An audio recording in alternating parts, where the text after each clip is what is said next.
Well, the classic thing to do is to get them to look at the first paragraph of the text, isn't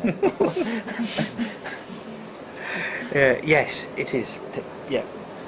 We should point out here that one of the nightmares is what if you as the tutor haven't done the reading? So when we say nobody's done the reading, we mean it in the most literal way. Yes. Read the first paragraph. Yes. It's very rare in my experience that nobody has done the reading. If they have, it's usually because there's an institutional reason. They had an exam the day before. They've all been busy preparing for that exam. And it's on a course you didn't know they were all taking, and then you're completely clobbered.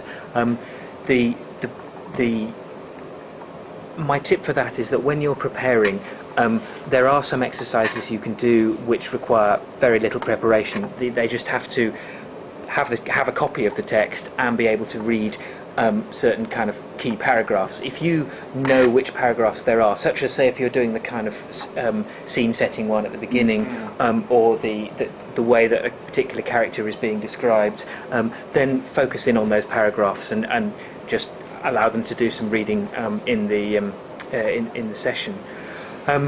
More common, I think, is the scenario where 3 people have done nothing and some have done quite a bit. What would you say in those situations? Well, this is tricky. I mean, one way I've got around that in the past has been through almost course design and having written responses be part of the preparation for the course. And I did that during my course last semester, and it worked really, really well, actually.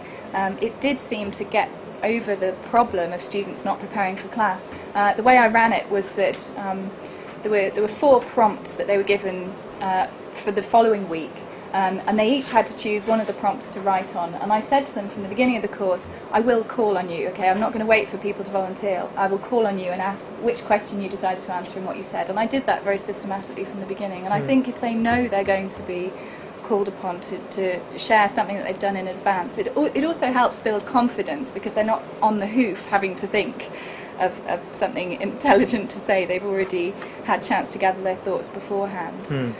I found that useful. Yeah.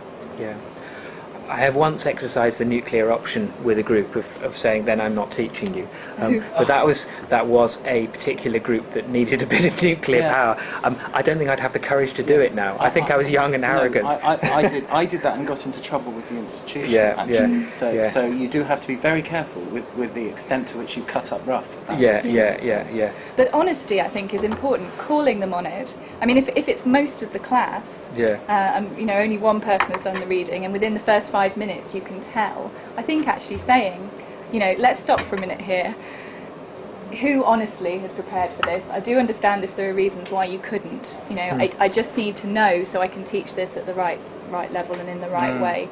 And usually if you ask them for honesty, they do level with you, and then you're actually at least at a point of understanding from which you can start to do some of these other exercises, or find productive ways to spend the time. Or discover things about what they really think about the course. I'm just frightened of this enormous text. That's why I didn't read it. One other, little tip. I don't know how many of you will get seminar groups in sequence, but it's not uncommon to have one seminar group between 3 and 4 in the afternoon, and another one between 4 and 5. I have in the past said if it's doable. If somebody in the 3 to 4 seminar hasn't done the work, I've told them to go away and come and join the 4 to 5 one, and that at least gives them an hour to do a bit of reading. But often, as has been said many times, there are underlying issues to do with time, to do with organisation, motivation, etc. And unpacking those can be useful for you as well.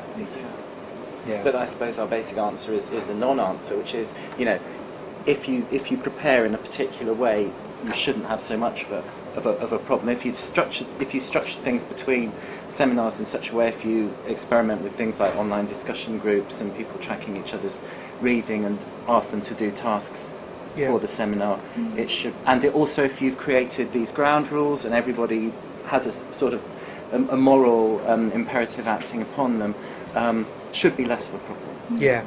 And obviously the more enjoyable seminars are, the more people want to come, and etc., etc. It's a virtuous circle. And I was saying earlier about needing to be quite sensitive sometimes about how you approach students who are not doing the work. But one thing I am ferocious about is the students who don't bring the text to class. and I just, I let them have it basically in the seminar. Not for weeks 1 and 2, but if we're getting to weeks 3 and 4 and they haven't learned, I just say to them all at the beginning, this is my particular bugbear. I will be really cross if you don't do it, because at least if they've got the texts, you can begin to, look at particular paragraphs. You can do close reading exercises. But making that one of the absolute expectations, even if you haven't done the reading, just bring it with you. It sounds completely obvious, but somehow it's not always to the students. Yeah.